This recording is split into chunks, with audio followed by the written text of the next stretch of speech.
Você sabe o que é o CNMP? É o Conselho Nacional do Ministério Público, composto por 14 conselheiros, tem o objetivo de exercer o controle administrativo, financeiro e disciplinar de todo o Ministério Público brasileiro. Para falar sobre esse assunto, eu recebo aqui no estúdio o ouvidor nacional do Ministério Público, o conselheiro Leonardo Farias, e eu também conselheiro do CNMP, Antônio Duarte. Mas antes de começarmos a nossa conversa, vamos ouvir as dúvidas da população sobre o CNMP. Como o Conselho Nacional do Ministério Público afeta a minha vida? O que é o Conselho Nacional do Ministério Público? Quando o Conselho foi criado? Como posso participar? Bom, parece que temos muitas dúvidas, né? Vamos começar então pelo princípio. Quando foi criado o CNMP e o que provocou o surgimento do CNMP? Bom, o Conselho Nacional do Ministério Público, tal como o Conselho Nacional de Justiça, eles foram criados pela Emenda Constitucional 45. A ideia era justamente a constituição de um órgão de controle externo que pudesse exercer esse controle sobre as atividades administrativas, financeiras e disciplinares de todo o Ministério Público, no caso do CNMP, e do Poder Judiciário, no caso do CNJ.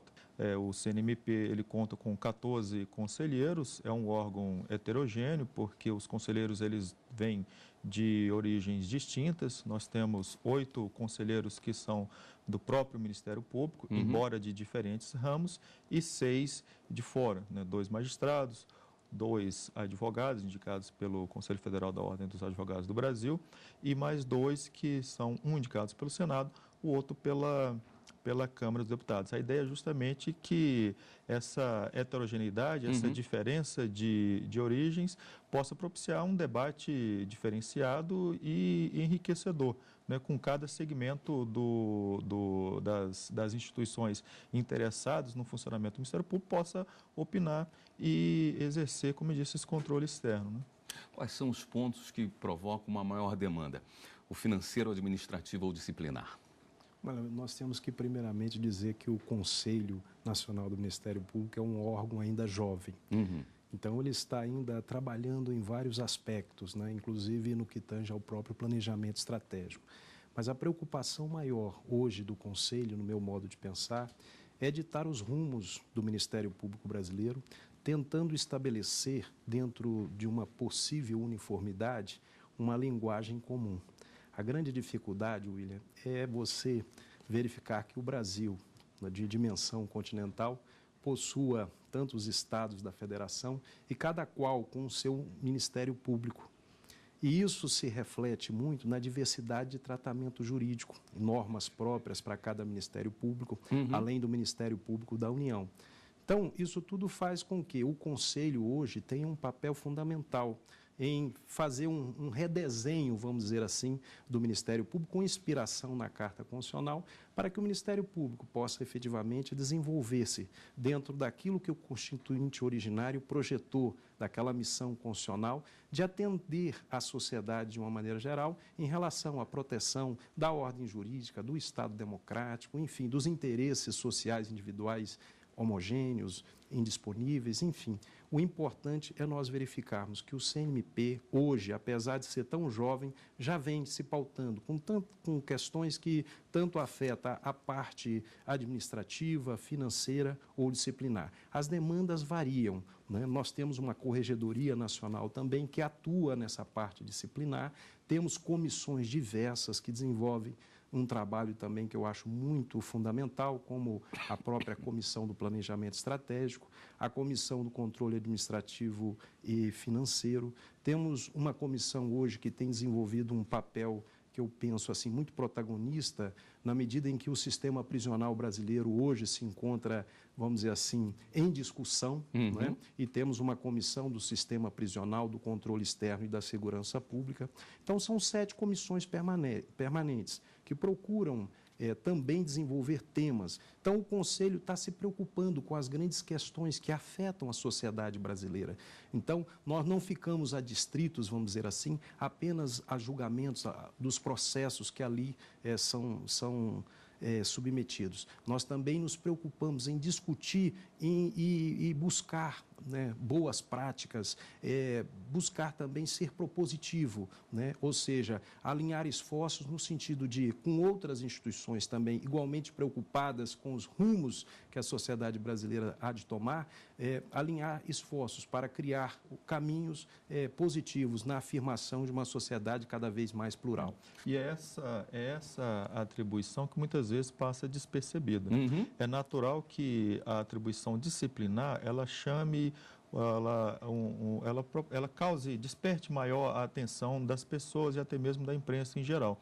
Mas eu diria que a principal atribuição, a principal função é justamente isso, da formulação de políticas públicas e de uma linha de atuação mais ou menos uniforme, né? A identificação de pontos de estrangulamento e, a partir desse diagnóstico, a proposta de alternativas, de políticas que possam ser seguidas por todos os ramos do Ministério Público da União, os 4, e também pelo Ministério Público dos Estados, né? Porque a parte disciplinar, ela é já um desvio, né? Se nós atentarmos, se nós conseguirmos formular uma linha de atuação condizente com aquilo que a sociedade espera, e se nós conseguirmos estabelecer uma forma de atuação condizente com os deveres impostos a todos os membros, essa parte disciplinar ela vai ser relegada a segundo plano. Agora, é claro que, paralelamente a essa linha de atuação relacionada à formulação de políticas públicas, a padronização da infraestrutura nos diferentes unidades da federação, infelizmente também aqui e acolá é preciso identificar, apurar e, se for o caso, punir esses desvios disciplinares. Mas o que eu gostaria de pontuar é que, a despeito da atenção que a atuação disciplinar chama, essa não é a principal atribuição do Conselho. A principal atribuição do Conselho é justamente a formulação de políticas públicas, né, para que se possa, a partir da identificação de pontos que merecem uma melhor atenção, formular estratégias de atuação que venham a atender os anseios de toda a sociedade, que a sociedade espera do Ministério Público. Pegando esse ponto, doutor Leonardo, eu gostaria, inclusive, de começar perguntando para o doutor Antônio e depois vir para o senhor, porque eu acho que é importante a presença da sociedade, na sua área principalmente. Uma parcela muito significativa da sociedade não sabe da existência do Ministério Público, muito mais do Conselho Nacional do Ministério Público. Qual a importância das pessoas terem essa proximidade? Isso é algo que preocupa os senhores, que hoje é feito algum trabalho para diminuir essa distância entre a sociedade e o Conselho Nacional do Ministério Público? Como é que isso é visto por quem está lá dentro? Bom, primeiramente eu penso que é papel das instituições, né, principalmente porque exercem uma atividade pública, de se darem a conhecer. Evidentemente que o Conselho Nacional, apesar da sua juventude, ele precisa aparecer para que a população, conhecendo o seu funcionamento, a sua estrutura, o seu papel constitucional, possa, em caso de necessidade, buscar ali, né, deduzir as suas pretensões, apresentar suas reclamações, suas representações, enfim. Nós temos aqui o Leonardo, que é hoje o conselheiro que preside a Ouvidoria Nacional, e ele poderá até falar melhor sobre esse órgão do Conselho, que visa, na verdade, receber, por exemplo, William, reclamações de todo o Brasil acerca da atuação do Ministério Público Brasileiro. O Ministério Público Brasileiro, ele precisa, no meu modo de pensar, exercitar-se dentro dos parâmetros constitucionais e buscar, dentro daquilo que hoje está delineado na Constituição, exercitar o seu papel da melhor forma possível. E, para tanto, é necessário que todos o conheçam. Eu até diria mais, William, quando você fala dessa distância, às vezes, das instituições do público, da sociedade de uma maneira geral, eu advenho, por exemplo, do Ministério Público Militar. Represento hoje o Ministério Público Militar no âmbito do Conselho Nacional, que é um ramo também pouco conhecido. Mas o que tem sido exigido dos gestores estratégicos, dos procuradores gerais? Uma difusão maior, ou seja, utilizar políticas de divulgação, ter uma atuação mais ampla através da internet, das mídias, da televisão mesmo, para que se tenha a possibilidade de levar ao conhecimento de toda a sociedade a existência dessas instituições que têm papéis fundamentais, não só na afirmação do Estado Democrático de Direito, mas também e, sobretudo, na defesa de uma cidadania ativa. Cada vez mais se torna importante que o cidadão saiba onde buscar os seus direitos, quais as instâncias que poderão, de alguma forma, apoiá-lo, auxiliá-lo. Certo. Quais são os canais que são utilizados, doutor Leonardo? Pois é, justamente na tentativa de aproximar o CNMP da sociedade em geral, foi instituída a ouvidoria no âmbito do Conselho. A ouvidoria ela foi criada em 2011, mas no ano passado houve uma alteração no nosso regimento interno e a ouvidoria, que antes era só do Conselho Nacional do Ministério Público, ela foi alçada a um outro patamar, de ouvidoria nacional do Ministério Público. Com isso, novas atribuições foram conferidas à ouvidoria. Em primeiro lugar, a ouvidoria deixou de ser, como eu disse, apenas do Conselho e passou a tratar, a receber e encaminhar e apresentar o encaminhamento ao interessado de demandas relacionadas não só ao Conselho Nacional do Ministério Público, mas também a todo o Ministério Público em geral. Aliado a isso, outras atribuições também foram confiadas ou reforçadas à Ouvidoria Nacional, como, por exemplo, a de formulação de políticas, de contribuição de políticas e estratégias. Como nós fazemos isso? Tradicionalmente, as demandas eram encaminhadas à Ouvidoria Nacional, nós fazíamos o encaminhamento dessas solicitações aos setores demandados e respondíamos para o solicitante. E esses dados, essas solicitações, essas cobranças, esses anseios da sociedade, eles eram perdidos, eles eram descartados, eles eram arquivados. Então, nós resolvemos dar um passo a mais. Nós resolvemos aproveitar esses dados, essas solicitações, agrupá-los por assuntos e fazer um diagnóstico a respeito das questões que mais interessam, que mais despertam a curiosidade da população em geral. E aí, a partir disso, nós podemos oferecer para a administração um estudo, um diagnóstico das questões mais demandadas e dos setores mais cobrados, para que, a partir de então, nós consigamos fazer políticas públicas, aperfeiçoar o atendimento da instituição e o próprio funcionamento do Ministério Público, não com base em achismo, mas com base em dados estatísticos. Doutor Leonardo, eu vou pedir licença para o senhor, nós vamos para um rápido intervalo e eu gostaria de voltar no segundo bloco, tratando justamente sobre essas informações que vocês têm hoje no Conselho Nacional do Ministério Público. Nós vamos fazer uma pequena pausa aqui no fórum, voltamos já já.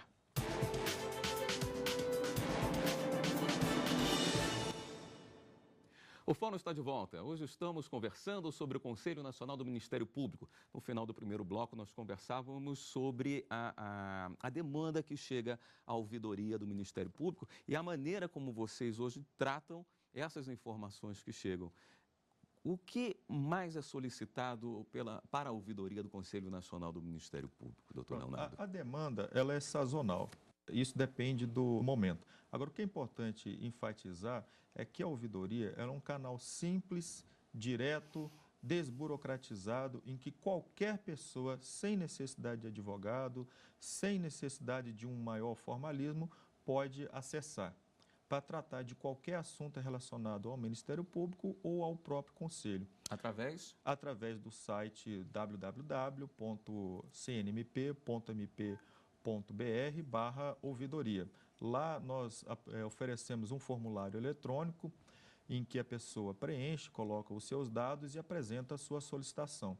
De uma forma geral, nós tentamos repassar para a pessoa, até mesmo para estimularmos a participação na vida pública, nós tentamos repassar diretamente o setor demandado para que a pessoa possa acessá-lo sem intermediários. Agora, é claro que quando nós identificamos que se trata de uma questão que tem lá suas particularidades, nós mesmos fazemos esse encaminhamento. Uma outra atribuição foi justamente de coordenação das ouvidorias ministeriais. É claro que respeitados a independência funcional, que é um valor que o CNMP, de uma forma geral, sempre procura preservar, Por outro lado, também é interessante que as ouvidorias não tenham uma atuação muito díspare. Então, nós procuramos estabelecer uma linha mais ou menos padronizada de atendimento ao público. Outra coisa também que é interessante é que, no âmbito do Conselho Nacional do Ministério Público, as atribuições relacionadas à Lei de Acesso à Informação, o Serviço de Atendimento ao Cidadão, ele também foi atribuído, foi confiado à ouvidoria. Então, qualquer demanda, qualquer solicitação relacionada à Lei de Acesso à Informação, no âmbito do Conselho, deve ser encaminhada à ouvidoria. E por que nós estamos procurando os meios de comunicação para divulgar as funções oferecidas, os serviços prestados pelo CNMP, em especial pela ouvidoria? Primeiro porque, através de uma pesquisa realizada pela nossa Comissão de Planejamento Estratégico do CNMP, nós identificamos que a sociedade, de uma forma geral, o público que não está mais afeito aos assuntos jurídicos, não tem muito conhecimento das funções dos serviços oferecidos pelo CNMP, enquanto órgão externo, né, que exerce o controle administrativo, financeiro e disciplinar do Ministério Público em geral. E muito menos ainda da ouvidoria. Como isso compromete um pouco o nosso serviço, porque nós nos propusemos a não só na ouvidoria, a não só fazer o recebimento e a resposta das demandas que nos são encaminhadas, como eu disse, dar um passo a mais, aproveitarmos todo esse manancial, todos esses dados que nos são encaminhados e, a partir deles, identificarmos as principais demandas e os setores mais demandados. Acredito que isso vai ser uma importante ferramenta para que a administração possa basear-se, na qual a administração vai poder basear-se para formular as suas linhas de atuação. Certo. Doutor Antônio, como fazer para unificar, ter uma linha única? Quais são os caminhos que se utilizam? Olha, no CNMP tem se buscado intensamente, William, essa uniformidade, né, de linguagem. Não é fácil porque cada Estado-membro tem suas particularidades.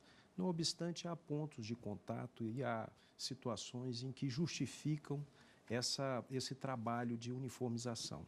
Só para que se possa dimensionar isso, na Comissão do Planejamento Estratégico está se trabalhando em cima das chamadas tabelas unificadas, onde se procura adotar uma terminologia própria e comum a todos os ministérios públicos, de certa forma desburocratizando e dando uma acessibilidade, uma compreensão maior a todo o público de uma maneira geral, em relação às ações, aos tipos de ações, tipos de recursos, enfim, isso é fundamental. Um outro aspecto importante, em complemento ao que o colega Leonardo Farias acaba de dizer, em cada Ministério Público, hoje, naturalmente, se desenvolvem páginas institucionais. Então, há homepages, né, onde é possível que o cidadão acesse livremente e possa verificar em cada página dessas o que é realizado por este órgão, por este ramo. Então, e tem também em cada página eletrônica um serviço de atendimento ao cidadão.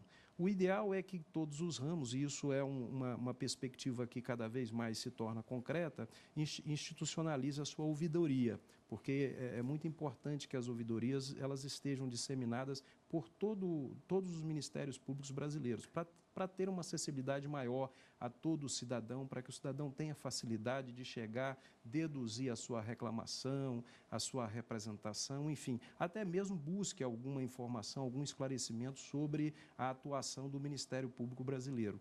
Mas em cada página dessa é possível, até mesmo nos sítios eletrônicos, encaminhar algum tipo de pedido de esclarecimento, de informação, e isso eu acho que é fundamental. O Conselho, na verdade, como órgão de controle externo, ele tenta dar este norte. Nós tivemos uma audiência pública que visava discutir exatamente a uniformização dos regimes disciplinares no âmbito do Ministério Público brasileiro, né? Isso já está sendo discutido no Congresso também através de uma PEC, mas a relatoria, inclusive, é do Leonardo, né? Isso já foi discutido lá. A proposta é do nosso colega Leonardo, então a relatoria do colega Walter de Agra, mas todas as instituições foram convidadas para discutir isso no âmbito do próprio CNMP, visando exatamente criar as condições necessárias para que nós possamos efetivamente caminhar de uma forma mais coesa, mais integrada, né? Apesar das diferenças que possam existir. Para auxiliar o nosso telespectador que por acaso não conheça o CNMP, o senhor poderia citar alguns exemplos de que forma esse órgão pode ajudar a sociedade? É muito importante essa pergunta. O CNMP, ele, nos termos em que postos na Constituição, trazidos pela Emenda 45, ele tem a função principal de exercer o controle administrativo, financeiro e disciplinar sobre todo o Ministério Público. Daí eu ter dito no começo do programa que o aspecto disciplinar, a despeito da sua importância, ele não é o mais importante. O mais importante é a unificação, a uniformização, o estabelecimento de padrões mínimos de infraestrutura e da identificação dos pontos de estrangulamento, dos pontos críticos e a tentativa de formular soluções para os principais problemas do Ministério Público. Daí eu ter oferecido essa proposta que está em debate no âmbito do Conselho Nacional do Ministério Público de uniformização do regime disciplinar. Por quê? Atualmente nós temos um regime disciplinar para o Ministério Público da União e um regime disciplinar para cada Ministério Público dos Estados. Com isso, nós temos uma diferença muito grande de tratamento no que diz respeito ao procedimento, no que diz respeito a prazos prescricionais, no que diz respeito a todo esse conjunto normativo que está relacionado ao aspecto disciplinar. Então, a ideia dessa resolução não é agravar o regime disciplinar que já existe. A ideia é muito mais de unificar, de harmonizar, né, de ter um ato normativo próprio, até mesmo para se conferir segurança jurídica. Uma vez que não é razoável que a mesma falta funcional cometida numa unidade da federação seja tratada de uma forma e quando essa falta funcional é verificada num outro estado, isso ser tratado de uma maneira diferente ou, quando ocorrer no âmbito do Ministério Público da União, receber um tratamento diferenciado. Então, a ideia é simplesmente unificar.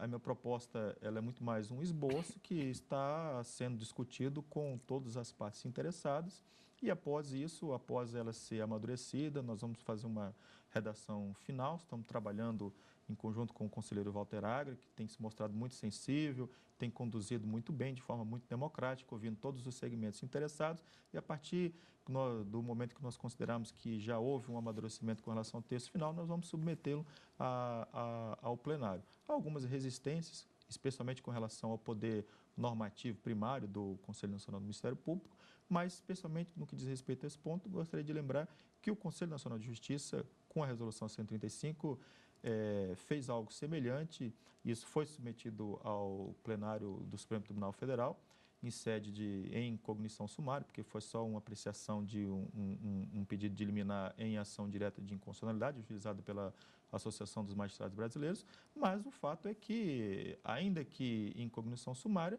houve já um pronunciamento do plenário que manteve, em linhas gerais, quase todos os pontos dessa resolução do CNJ, que também encontrava problemas, porque, de certa medida, contrariava dispositivos existentes em leis estaduais, que é o que se alega com relação à resolução que tenta uniformizar o regime disciplinar no âmbito do Ministério Público. Perfeito. Eu gostaria de agradecer imensamente a presença dos senhores e o programa de hoje fica por aqui. Nós conversamos com o ouvidor nacional do Ministério Público, Leonardo Farias, e o conselheiro do CNMP, Antônio Duarte. E você pode rever esse programa na página da TV Justiça. O endereço é www.tvjustiça.jus.br. E pode enviar também sua sugestão para o programa. E-mail fórum@stf.jus.br.